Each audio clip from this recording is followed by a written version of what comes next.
અંકલેશ્વર નજીક NH48 પર park કરાયેલા કેમિકલ ભરેલા કન્ટેનરમાં આગ લાગી છે। આગ લાગતા નેશનલ હાઈવે પર અફરાતફરી મચી છે। ધુમાડાના ગોટે ગોટા દૂર સુધી નજરે પડતા લોકોમાં ભયનો માહોલ છે। ફાયર બ્રિગેડની ટીમોએ આગ પર કાબૂ મેળવવાની કામગીરી હાથ ધરી છે। સુરક્ષાના ભાગરૂપે સર્વિસ રોડ ખાલી કરાયો છે। આગને કારણે હાઈવે પર ટ્રાફિક જામની પરિસ્થિતિ સર્જાઈ છે। સદનસીબે કોઈ જાનહાનિ થઈ નથી। વધુ માહિતી આપી રહ્યા છે સંવાદદાતા અંકિત મોદી। અંકિત, જણાવો કે કેમિકલ ભરેલા કન્ટેનરમાં આગ લાગવાનું કોઈ કારણ સામે આવ્યું છે અને ત્યારબાદ હાલ શું સ્થિતિ છે? જી, આગ લાગવાનું કારણ અંગે ઇન્ડસ્ટ્રીયલ સેફ્ટી અને પોલીસ ડિપાર્ટમેન્ટ તરફથી તપાસ શરૂ કરવામાં આવી છે, પરંતુ હજુ સુધી આ પાર્ક કરેલા કન્ટેનરમાં આગ કઈ રીતે લાગી તેનું સ્પષ્ટ કારણ સામે આવ્યું નથી। જો કે પ્રાથમિક તબક્કે આ ગરમીના કારણે પરિસ્થિતિ સર્જાઈ હોય તેવું પણ લાગી રહ્યું છે।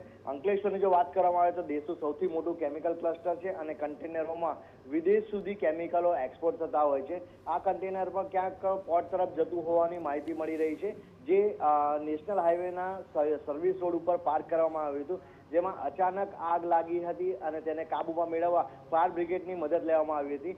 સર્વિસ રોડને બંધ કર્યા બાદ આગને કાબુ મેળવી હાલમાં હાઈવે ફરીથી શરૂ કરવામાં આવ્યો છે। જો કે આ સમયગાળા દરમિયાન નેશનલ હાઈવે પર ટ્રાફિક જામના દ્રશ્યો પણ સર્જાયા હતા। જી અંકિત, ટ્રાફિકને લઈને ખાસ એ જણાવો કે કેટલો ટ્રાફિક જામ થયો છે, કેટલે દૂર સુધી વાહનો જોવા મળી રહ્યા છે, પરિસ્થિતિ શું છે?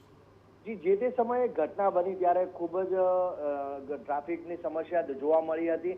આસપાસના બંને લેનની ઉપર વાહનોની કતારો પડી હતી, પરંતુ હવે જ્યારે હાઈવે ખોલવામાં આવ્યો છે અને ટ્રાફિક પોલીસ અને સ્થાનિક પોલીસની મદદ લઈ અને ટ્રાફિક મેનેજમેન્ટ કરવામાં આવતા સમસ્યા હળવી બની રહી છે। જી બિલકુલ અંકિત, આભાર સમગ્ર માહિતી બદલ।